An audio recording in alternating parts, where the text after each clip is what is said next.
Good morning. We are in a discussion on the Sermon on the Mount and what Jesus has been addressing in this. And it's important to say that, for any communicator in a sermon kind of a format, that is what Jesus is doing, that you set up kind of the main theme at the beginning, and that main theme is after the Beatitude intro is salt and light, that you are salt and you are light.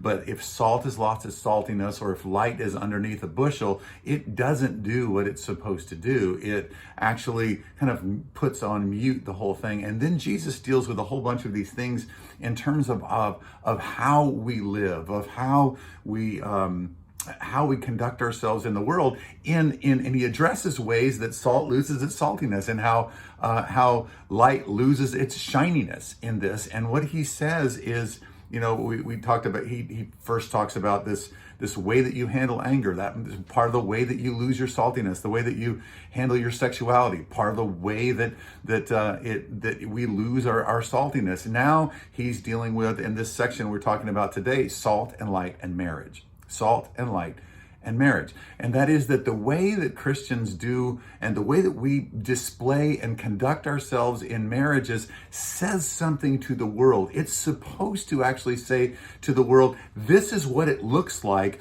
to follow Jesus. This is what it looks like for a marriage to be under God's care, under God's tutelage, under God's authority, that this is what people that their lives are submitted to God, this is what it looks like. And so he says no to divorce. He just says, divorce should not be in your vocabulary as Christ followers, because that's part of the way that I'm going to show myself to the world, is through you and how you do marriage. And if you guys are divorcing just like the world does, if your thoughts about marriage are just like the world has, then that's going to actually put a pause button, or it's going to blow your witness up altogether. And I want the world to see me through you. So the question comes, how does how we do marriage compare to the way that the world does marriage?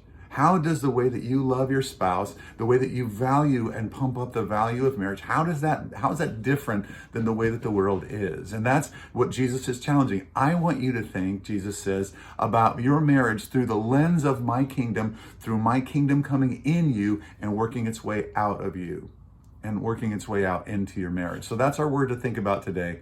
Thanks so much for joining me. We'll talk tomorrow.